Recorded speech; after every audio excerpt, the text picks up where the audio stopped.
दांत हथियावतानी हो। ए पाठक जी गाजरा के माजरा बतावतानी हो। काटे खातिर दांत हथियावतानी हो। फगुआ के मजा पूरा कैस करेला। फगुआ के मजा पूरा कैस करेला। ओही हवे बगन ऐस करेला। मुली बबुआन हवे कैस करेला। ओही हवे बगन ऐस करेला।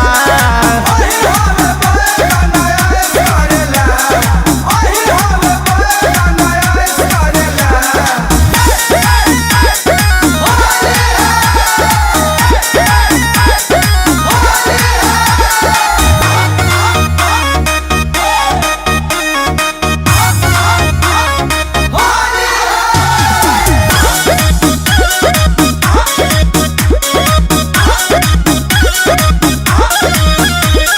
कृष्णा बेदर